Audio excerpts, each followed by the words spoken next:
Weeping and wailing.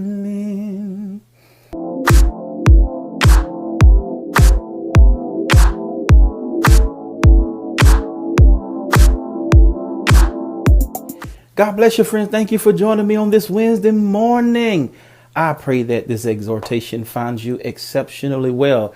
I want to thank you all for coming out last night on the Smart Show. We had a blast talking about fighting discrimination. We talked about why Jesus called the woman a dog. Was it a racial slur? What exactly did that mean? If you missed that video, go back and check that out. It was produced on last night on our live. Today, this morning, we want to talk about weeping and wailing. Yes, friends, a couple weeks ago, a person by the name of Jay Speaks came to the beefing sector. As I listened to interviews and hear the person talk, she said she was bored. She had just come out of depression and she wanted to interact. So she came on and she was questioned. She asked a lot of people questions and blah, blah, blah. Y'all know I was very upset when she came and said God sent her, but when she came under false pretenses, I couldn't really connect that with God. But anyways, neither here nor there. That's in the past. I'm talking about another situation this morning, not to bash her, not to tear her down, but I just want to make some sense of it, because a lot of people were talking about what was that cry about. And she would say, go to the scripture. You'll find out in the scripture. She'd say, y'all know what weeping or you know what wailing is.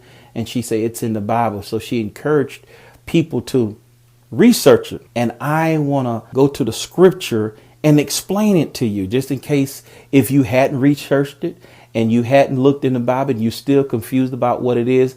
Pastor Nate wants to explain it to you this morning. Not saying that these are the reasons she was weeping and wailing, but I'm certainly going to explain what weeping is in context. But first of all, I want you to listen to the video. She was on Olivia's channel one day last week when this event took place. Take a listen. Oh,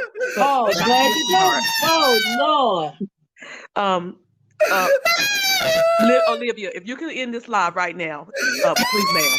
Please, ma'am. No, I'm not going to end talk. Well, if you can bring him high. Wait a minute, baby. Just go. You know what?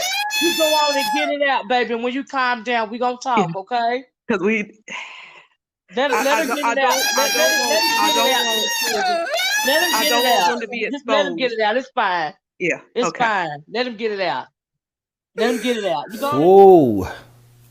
Now, friend, I don't know, again, why she did that. I know she expressed she had some mental things going on. So I don't know if it was a mental breakthrough. I don't know if it were an emotional breakthrough. I don't know if it were a spiritual breakthrough. We'd have to ask her.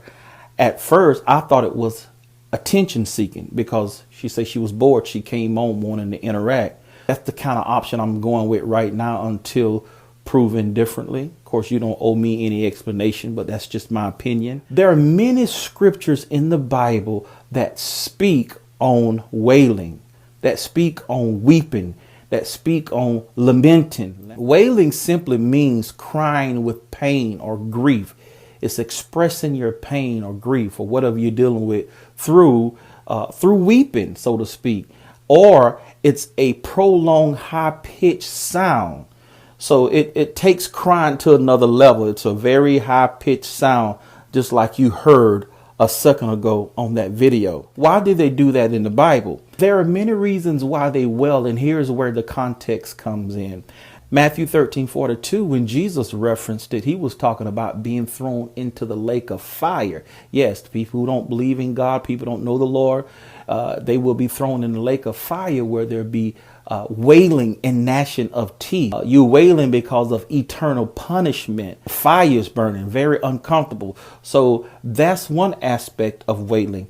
Grief, Luke 8:52, when this person came to Jesus because the daughter was dead. So when Jesus went in the house, the scriptures say they were wailing.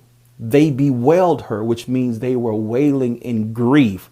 You know, you go to funerals and you hear people when they bow around the casket and they have this loud cry and this loud weeping That's wailing. That's what was going on here. But Jesus says she's not dead, she sleepeth. And Jesus, of course, touched the girl, and the girl came back to life. Here's another instance in scripture about wailing pertaining to God's judgment, God's punishment, not necessarily hell and, fire and brimstone like I mentioned just a while ago. But here we're talking about God's judgment being poured out upon the city because of the people's disobedience. And the people begin to wail in Amos 5:16 because of God's judgment. And God always warns before he sends his judgment. And in that scripture, it said that there were some professional wailers or professional mourners that joined the people who wailed. They actually had paid wailers or paid mourners. Have you ever heard of people having professional mourners at funerals? They used to have that. I don't know if they have that right now, but they used to have people who were skilled and professional at wailing. And then, of course, when women have babies, right, they make this loud cry sometimes. They're wailing because they're travailing. They're having birth. And in the spirit realm, you see that in a lot of churches where people are wailing. They call it giving birth when you're going through deliverance. I just want to explain that again. I don't know why Jay speaks well. In the meantime, in between time, be at peace and not in pieces. Till next time, my friend.